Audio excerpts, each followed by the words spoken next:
Makagat, tinatakbo kagad namin sa ospital ng Antay. Kasama ka ng grupo. Ayun nga, Kuya Kim, marami kang alam. paano nabuo yung konsepto nito? Since nagsimula kasi tayo sa yan ang sinasabi ng mga tao palagi. Alam mo naman ang pinalita natin si Ka-Ernie Baron unang panahon. At dapat alam ko lahat ng bagay. When I started sa television, 20 years na ako ngayon eh. Tatanungin ako ng mga random questions. Kuya Kim, gaano kabilis tumubong ko?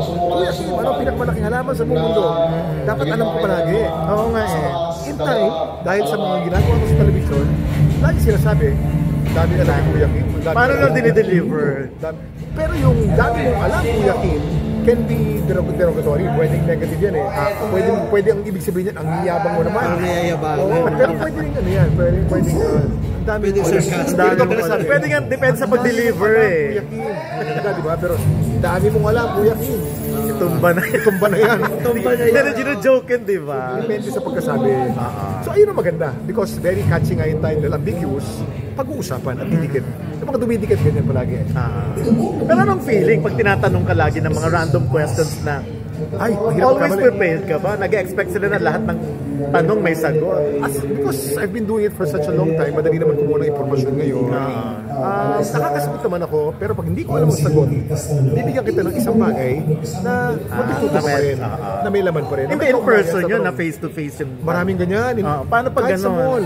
Kadalasan tinatanong sa akin, anong lagay ng panahon, Kuya Kim? Madali lang yun eh. Kasi very general naman yung lagay ng panahon. Pero ibang-iba to sa ginagawa mo sa news sa 4 oras. Medyo iba ang treatment ito, mas bata. Mas bata. Okay. Sanay kayo na I deliver by trivia in a certain way, very newsy, na medyo may twist ng kaunti. Ito very Gen Z ito. Yung approach. Ang approach ito very Gen Z. Bakit Gen Z? Ang kaalaman kasi isa lang naman yan. The truth is the truth. Isa lang naman yan.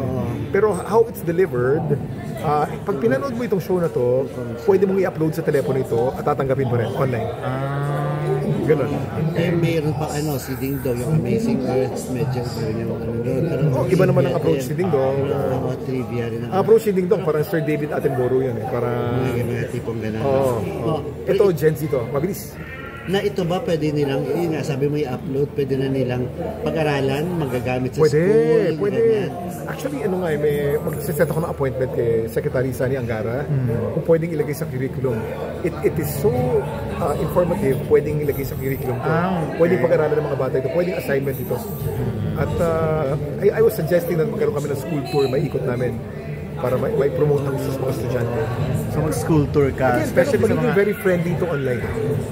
Pag in-upload mo itong show na to, akala mo pinroduce para sa online din. Pero maganda ito for free TV at maganda rin pang online. Idea mo to? Idea ng team, ng GMA. Meron din akong creative input, pero hindi sa akin to lahat. Ako'y ako'y hamak na host lamang. Pero ito sa'yo talaga galing from your research or pinipid din sa'yo yung iba? May team ka? Pareho.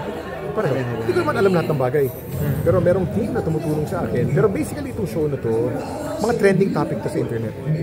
Ano ang paliwanag? Anong educational value ng mga trending na nakikita natin sa internet? Karamihan kasi mga vlogger ngayon. Pansinin nyo, iisa lang ang topic. Kung anong trending, yun ang pinag-uusapan. Tumitingin sa trending. Pero paulit-ulit lang. Ito merong takeaway. Ano ba trending? Ano ba ang paliwanag bakit ang trending niya? Ano ba ang siyensya bakit nangyari ang mga trending topic na yan? Ano ba ang educational value ng mga trending topic na yan? So may value. Pero ang pinaka-weird na question na na-receive mo mula sa mga di mo kilalang, like halimbawa pag nasa mall ka or bukod sa weather, marami. Naku, ano ba? Hindi, ang pinakamadalas tanongin, bakit ka lagi nakasombrero? Ayan. Kalbo ka ba? Mga ganun. Ang sagot ko naman dyan, maraming akala na pagka ikaw ay nagsusombrero, yan ay sanhi, yan ang dahilan ng pagiging kalbo. Baliktad. Kaya ang mga taong nakasombrero ay kadalasan ay kalbo. Pero hindi sanhi hindi dahilan ng pagiging kalbo nila yung sombrero. Pero yan kasi sinasabi nila kahit anong suot mo na sombrero, kahit anong init niyan, hindi ka makakalbo. Ang sanhi ng kalbo ay either genetic o pangalawa, bad hygiene. Pagka binabalakubak ka na at hindi ka naliligo, makakalbo ka. Yung sombrero, walang kinalaman yan. Walang kinalaman yung init ng anit. Ngunit, 9 out of 10 ng kalbo ay nakasombrero, kaya akala nila yung kalbo ang dahilan, yung sombrero ang dahilan ng pagiging kalbo. It's the other way around. May mga nagtatanong sa'yo na parang iniinis ka lang, yung parang alam na parang ang hirap ng sagot. Yung may mga marami. na parang nasarka. Kuya Kim, pag ang uod ba namatay, uuurin din? Ayan, yung mga ganyan. Kuya Kim, pag ang lason ba nag-expire, lason pa rin? Kuya Kim, ang langgam ba hindi lalanggam pagka sila'y namamatay? Maraming ganyan. Ito, mga kasabihan ng mga matatanda. May science sa likod niyan. Kuya Kim, pag natulog ba ako ng basa ang buhok, ako ba'y mabubulag? Kuya Kim, ba't kailangan baliktarin ko ang plato ko pag aalis ang mga kamag-anak ko? May ganyan. Maraming ganyan tanong. At magugulat ka, marami sa mga kapuso natin, kababayan natin, akala pa rin nila tunay yan, ha? Oo. Di ba yung bata tayo, sinabi, Kuya Kim, totoo naman, pag nasugat ba ako, may paring lalabas? Di ba sinasabi sa atin yan ng bata tayo? Tinatanong pa rin yan, ang daming tanong na ganyan. Ang sarap sagutin, kasi merong science sa likod niya. Okay. Bakit may paring lalabas? Kasi nung panahon ng mga Kastila, ang Pilipino, takot sa praile. Ang praile nun, may hawak na stick, pupukpukin ka pag nagkakamali ka. Ginagamit panakot ng mga nanay sa anak. Naku, pag nasugat ka, may lalabas na praile dyan, naging pare. Kaya, paano ba lalabas yung pare ng sugat? Oo, panakot. Pero meron kang meron bang hindi mo alam? Marami yung tanong namin kanina sa kanya. Anong hindi mo alam? Si Kuya Kim ay tao langang. Ngunit dahil ito ang trabaho ko sa television, I do my best to study, I do my best to be updated with new knowledge. Pero marami akong hindi alam because ang knowledge itself is evolving. So therefore, ang pag-aaral natin ng knowledge should be evolving as well. Ngayon may AI. Ano ba yung AI na yan? Ano ba yung pag-aralan natin yan? Kasi baka mawalan tayong lahat ng trabaho pag lumawag yung AI na yan. So dapat sakyan natin yan, dapat gamitin natin sa tama. Kuya Kim, may isa pang parang ayaw mo nang pakialaman, ang politics. Ay, ayaw mo na. Kahit ang pamilya mo talaga. Hayaan mo na ang pamilya ko dyan. Oo. Actually, nakilala ko kayong lahat. Nasa politiko pa ako ng panahon ng Manila Film Festival. Kameron tayong mga press con doon, kayong kasama ko. At hanggang ngayon, kayo pa rin. Tatagal na natin. So period na talaga. Ayoko na. I've been asked to run. Every election time, palagi may nagtatanong sa akin kung gusto mo tumakbo with them or with a party or for a certain position. Every election, walang palya. At lagi naman ang sagot ko, maraming salamat at ako'y naisip ninyo. Pero patagal ko nang tinalikuran ng politika nung ako ay nagsimula as your Kuya Kim. And I'd like to retire as your Kuya Kim as well. Pero andun yung support mo, of course, sa father mo. Ayun, ang nakakatuwa. Noong una nagtatampo sila sa akin. Kasi sa kontrata ko sa news and public affairs, sa kabilang stasyon, yung news and current affairs, malinaw sa code of ethics na bawal ako sumuporta mag-endorso ng politiko.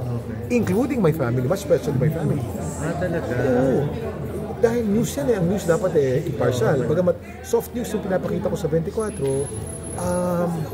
part pa rin ako ng 24. Pagka sumapa ko sa entablado ng tatay ko, ng kapatid ko, hindi maganda tignan. So ngayon, may kinikilingan. Ngayon ganun pa rin. Ganun pa rin. Naiintindihan ko, yung pamilya ko sanay na sa akin. Nung una nagtatampo sa akin yung mga yan At nakakailang eleksyon na rin na 20 years na ako sa television this year Noong August, nag 20 years na ako. So sanay na, nakailang eleksyon na rin. 5 eleksyon. Pang-5 na ito na eleksyon ng pamilya ko at alam na nila. Wala na silang tampo. Ito yung papalitan mo yung Sarap Diva na hindi ko papalitan yung show, yung time slot lang. Yung time slot nga, yung time slot na. So tingin mo yung viewers nun yun din yung mga interesado sa Maari. Ang viewers ni Direk Louie sa Sarap Diva, mga nanay yan mga mahilig sa luto. Ito, bukod sa mga nanay, gusto namin i-tap yung mga bata. Kung mapapansin yung forma ko rito, iba. Ibang sombrero ko dito, ibang damit ko rito. Pero ang delivery, ganun pa rin. Yung salita, ganun. Yun na yun. Trademark na. Kahit pumikit ka, alam mo na yung boses ko. Alam mo na yung... Bakit laging sinasabi na ang TikTok lang ang ipapalit sa mamaya natin pag-usapan yan. Alam ko pupunta tayo dyan. Mamaya natin pag-usapan. Pero handa naman na kayo. Ready ba kayo? Kayo talaga, dami kong tanong. Kami naman, I'm just a loyal soldier. Whatever the network tells me to do, I will do. And because it's work, no? So, but as far as TikTok Lock and Showtime, ang alam ko lang, they're negotiating for renewal. And the bosses of both stations, my former station and my station now, are in the middle of negotiations. That's all I know. Pero anong feeling na laging na-mention yung show nyo? Maganda. Maganda naman. Alam niyo naman, yung mabanggit lang yung TikTok lang palagi. Kasi mahal ko yung show na yun eh. Of course, mahal ko rin ang Showtime. Dahil ako gaya. Yes. Pero itong TikTok lang, the fact that we're mentioned all the time, means that we're in the public eye. And thank you. Maraming salamat for being considered. But as I said, we're just loyal soldiers. We will do what we're told. But as for Kabiba Papalet, alam namin, everything is under negotiation. And nag-uusap na sila ngayon. Pero who knows, di ba, after 6 months, baka iba na naman ang story. Hindi natin alam. Siguro kaya napag-uusapan ng TikTok Lock dahil nung sinimulan niya 3 years ago, noon time show na ang dating eh. Yun nga. Kaya napag-uusapan. Tsaka first time na nabakante yung time slot na yun, kayo na agad yung na-mention. Oo. Ngayon, kayo na naman yung minimension. Oo nga, palagi kami minimension. Salamat at nami-mention. Isang malaking karangalan that we're mentioned. And, kaya ba, Ifel? O talaga? Hindi na. Basta we're loyal soldiers and we will do what we are told. Right now, we just have fun. Pag nanood ka ng TikTok na kayo, enjoy kayo. Yung show na yun, pag pumapasok ako doon, parang hindi trabaho yun eh. Kasi the more fun we have, the better the show becomes eh.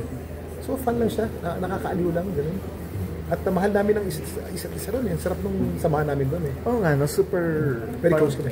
Like si Pokwang and... Yeah. Si Pokwang, matagal ko nung gusto makatrabaho yan eh. Kung sa kabila pa eh, pinangarap ko na makatrabaho yan eh. Nung gumigest ako sa Huawei noon, gusto makatrabaho. Alain mo, everyday, kasama ko si Mamang.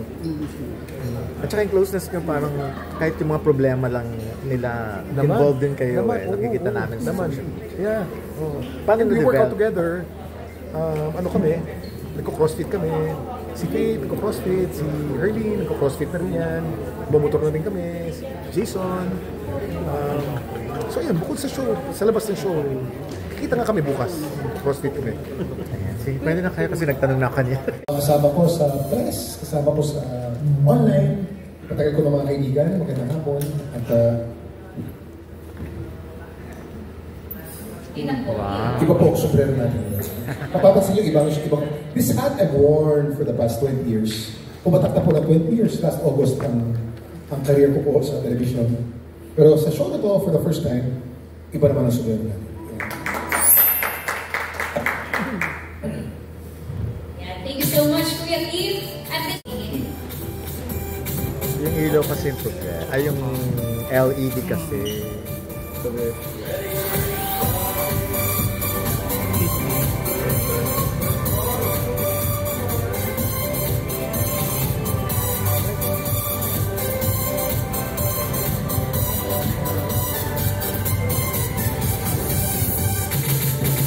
That do not have the grace of ability. And I just feel so humble and honored that GMA wants me again that we've done in years. Especially in these challenging times na kailangan usayan mas lalo na. Ang competition ngayon mas mataas. Ang kalaman natin ay minsan hindi na television, minsan ay online na rin. So, kailangan mas usayan pa. At kung binigyan ako ng duty ng GMA to do that, I am so honored that I have to be the best that I can be. These coming 3 years, I can be a better Kuya Kim than the past 3 years. But the past 2 years that I moved to GMA, ang feeling ko parang 20 years na ako doon, kami ko rin ginawa. And I'm so thankful. Maraming salamat dahil trabaho yun. And I love the work. Thank you po. So for my last question po, bilang mahilig po kayo